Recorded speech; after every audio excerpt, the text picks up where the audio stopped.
One in three Americans cannot cover a $400 emergency. Not a $4,000 emergency, $400. A car repair, a vet bill, a busted phone screen. Now here's the part nobody talks about. If you ask a wealthy person about the biggest failure of their life, they'll usually tell you a story. A clean one. I started a company, it went under, but I learned so much. They'll say it almost proudly, like it's a badge. Ask someone who's broke about their biggest failure, and you'll get something different. Shorter. Heavier. Sometimes just, I don't really want to talk about it. Same word, failure. Two completely different languages. And today, I want to show you why that gap exists, because it's not about who has a better attitude. It's about who can afford to have one.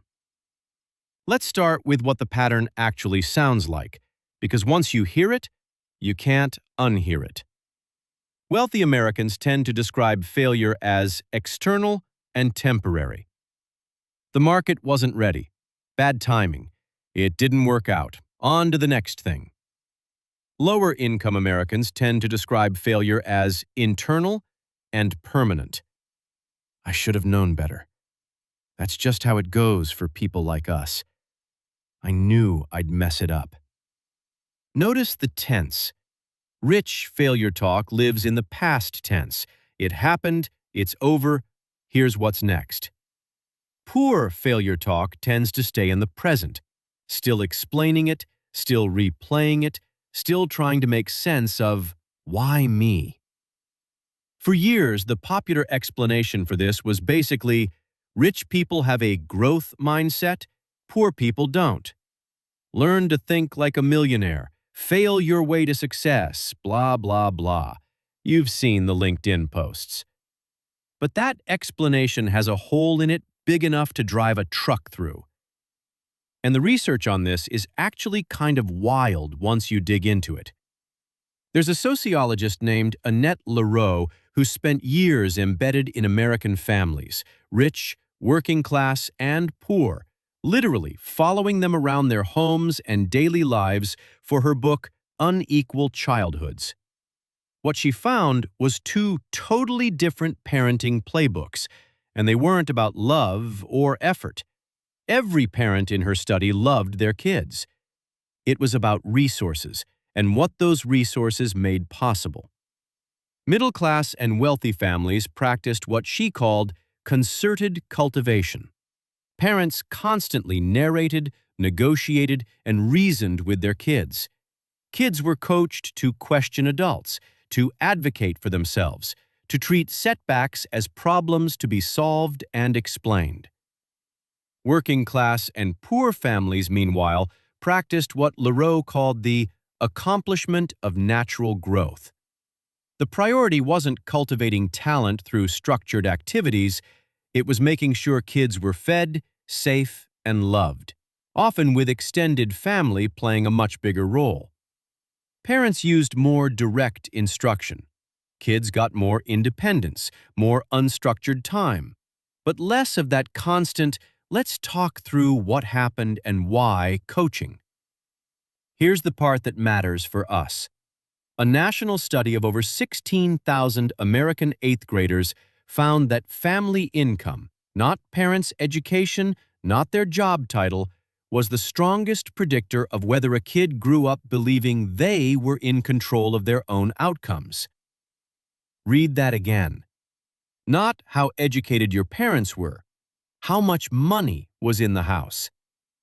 By the time these kids become adults talking about their own failures, they're not choosing their words. They're running a script that got installed before they could vote. Okay, so here's where I want to push back on the easy version of this story, the one where rich people just think better, because there's research that flips the whole narrative on its head. Economists at the Kauffman Foundation looked at what actually makes people willing to take entrepreneurial risks in America, and the findings are honestly kind of stunning.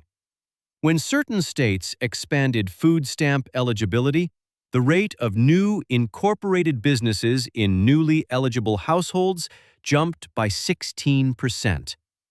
Households just under the income cutoff for children's health insurance, CHIP, started businesses at a rate 31% higher than similar families who didn't have that coverage to fall back on. And this one's my favorite. American men were more likely to start a business the moment they turned 65 and qualified for Medicare than they were the day before. Same person, same skills, same dream they'd probably had for years. The only thing that changed was, if this fails, I won't die.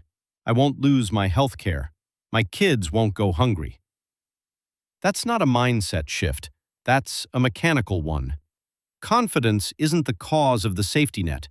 The safety net is the cause of the confidence. And this is exactly what plays out in entrepreneurship at the top, too. Researchers at Berkeley studied the backgrounds of American entrepreneurs and found the profile skewed overwhelmingly toward people who already had family money behind them. Not because rich kids are more talented or more driven, but because starting a business is functionally a bet you can only make freely if losing doesn't wreck your life. So when a wealthy founder says, failure is just part of the process, they're not lying. For them, it genuinely is just part of the process.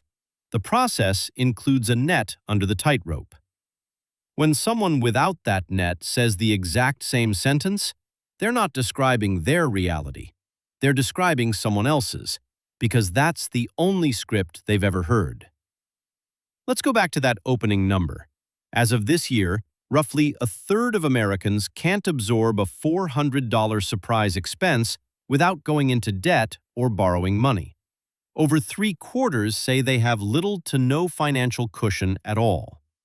Now think about what failure actually costs in that world. If a wealthy person's business fails, the story usually continues. Savings, family, credit, connections, maybe even another round of funding. Failure is genuinely temporary for them because they have the resources to make it temporary. The language isn't a lie. It's accurate to their situation. If someone living paycheck to paycheck loses a job, or a small business folds, or they miss a rent payment, there might not be a next chapter waiting. There's an eviction notice, a missed car payment that snowballs into a repo, a medical bill that goes to collections and tanks a credit score for 7 years. When failure is genuinely catastrophic and hard to reverse, of course the language around it is heavier. Of course people stay longer in the "why did this happen to me" phase, because for them, unlike for the wealthy founder, the aftermath isn't over in 6 months. Sometimes it isn't over for years. Calling that a mindset problem isn't just inaccurate. It's actually kind of insulting. It's telling someone standing in floodwater that they just need better posture. Now, I want to be fair here because this isn't a simple rich good, poor bad story either. Wealth doesn't make failure disappear, it just changes its shape. Even inside the top 1%, nearly 3/4 of families fall out of that bracket within just 10 years. Fortunes get lost. Businesses collapse. The confident language rich people use about failure isn't some permanent personality upgrade. A lot of wealthy people are one bad decade away from needing that same "it didn't work out" script to actually hold weight. So this isn't really a story about rich people versus poor people as types of humans. It's a story about what a safety net does to the sentences that come out of your mouth when things go wrong. Give anyone that net, and their language starts to sound the same. Take it away, and it doesn't matter how positive they were trying to be. So next time you hear someone say, "failure is just a stepping stone," or you hear someone say, "people like us don't get second chances," try not to hear it as two different mindsets. Hear it as two different bank accounts talking. The real skill isn't learning to sound like the first person. It's building a world where more people can actually afford to. If you want to see the video where I break down exactly how much money it takes to fail forward in America, like the actual dollar figure, that one's linked right here.